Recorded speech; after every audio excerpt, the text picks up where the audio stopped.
అదే RTV app వార్తల్ని క్షణాల్లో చదివే అవకాశం ఉంటుంది. ఒక న్యూస్ పేపర్, ఒక టెలివిజన్ ఛానల్ మీ చేతుల్లో ఎప్పుడూ ఉంటాయి. అనపతి నియోజకవర్గం బెక్కవోలు మండలం పందలపాక గ్రామం అది.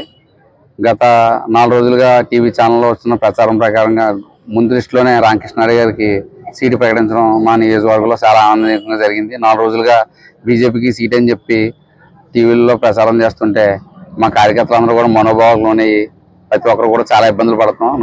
5 సంవత్సరాలుగా రామకృష్ణారెడ్డి గారు వెంటే తిరుగుతూ రామకృష్ణారెడ్డి గారి మీద ఎన్ని కేసులు పెట్టినా, మా కార్యకర్తల మీద ఎన్ని కేసులు పెట్టినా పార్టీని బతికించడం కోసం రామకృష్ణారెడ్డి గారు వెంటే తిరుగుతూ చాలా కష్ట పరిస్థితుల్లో పార్టీని వాళ్ళ ఖచ్చితంగా నెగ్గుతాం అనే పరిస్థితికి తీసుకొచ్చిన కేడర్ వాళ్ళంతా కూడా నిరుత్సాహం చెందుతుంది.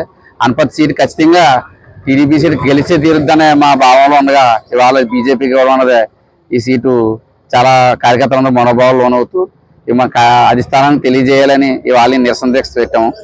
మా బిక్కోల మండలం అంతా కలిపి ఒక చోట కూర్చొని ఈ మండలంలో అందరికీ తెలియజేయాలని, ఇది రాష్ట్ర వ్యాప్తంగా అందరికీ తెలియజేసి మా నాయకుడి ముందు బాబు గారికి మా మనోభావాలు తెలియజేయాలని కోరుకుంటూ ఈ నిర్ణయం తీసుకున్నాం.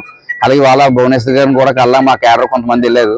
భువనేశ్వర్ గారిని కలిసి మా అందరి బాధలు చెప్పి మా రామకృష్ణారెడ్డి గారికి సీట్ని కొనసాగించాలి, ఎన్డీఏ అభ్యర్థిగా కొనసాగించాలని కోరుతూ అధిష్టానాన్ని మరోసారి మా అందరి బాధలు తెలియజేయాలని చెప్పి ఈ నిర్ణయం తీసుకుని ఈ సభాముఖంగా మీ అందరికీ తెలియజేస్తున్నాం.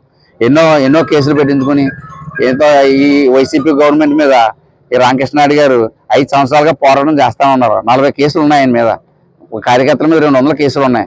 అయినా కూడా ఎవరో ఇబ్బంది పడకుండా మన చంద్రబాబు నాయుడు గారు అనపతి వచ్చినప్పుడు కూడా గో బ్యాక్ అంటే కూడా కార్యకర్తలందరూ ముందుండి చంద్రబాబు నాయుడు గారు సభ జరిగించే వరకు కూడా కొట్టడానికన్నా కొట్టించుకోవడానికి సిద్ధంగానే మేము బయలుదేరి ఉన్నాం.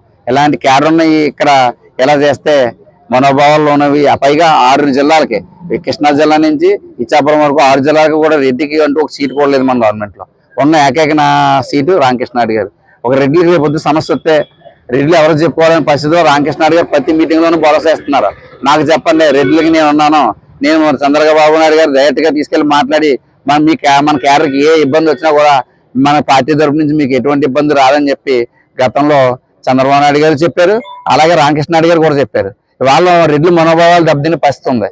ఈ పులివెందుల తర్వాత 2వ పులివెందులు అన్నారు. ఈ 2వ పులివెందుల్లో కూడా ఇక్కడ వేరే సీట్ ఇస్తే, వేరే కమిటీకి సీట్ ఇస్తే ఈ పార్టీకి చాలా ప్రభావం పడుతుంది. అలాగే పురంధేశ్వర గారు కూడా లోక్సభ స్థానానికి కూడా చాలా ఇబ్బందులు పాలవుద్ది. దీనివల్ల ఇక్కడ మనోభావాలు దెబ్బతిని ఈ సీటు పోవడమే కాకుండా పార్లమెంట్కి కూడా ఇబ్బంది అవుద్ది. అసెంబ్లీ సీటుతో పాటు పార్లమెంట్ స్థానానికి కూడా ఇబ్బంది అవుద్దని, ఆ ఇబ్బంది పడకుండా మన పార్టీని, మన ఎజెండాని ముందుకు తీసుకెళ్లి మన గెలుపు గుర్రాలని బరిలో పెట్టాలని అధిష్టానం కోరుకుంటూ మనం బలంగా ఉండాలి, మన పార్టీ గెలాలనే ఉద్దేశంతోనే మా వాయిస్ వినిపిస్తున్నాం తప్ప మరి ఏది కాదు. మీరు మా పెద్దలు బాబు గారు మమ్మల్ని అందరినీ దృష్టిలో పెట్టుకుని ఈ సీట్ని తక్షణమే రామకృష్ణారెడ్డి గారిని కేటాయించి కొనసాగిస్తూ అనౌన్స్మెంట్ ఇచ్చి మా కార్యకర్తల మనోభావాలను గుర్తించాలని, గౌరవించాలని కోరుకుంటూ సెలవు తీసుకుంటాం. మరిన్ని వీడియోస్ కోసం ఛానల్ ని సబ్స్క్రైబ్ చేయండి. లేటెస్ట్ అప్డేట్స్ కోసం వాట్సాప్ ఛానల్ ని ఫాలో చేయండి. అండ్ లింక్ డిస్క్రిప్షన్ లో ఉంది.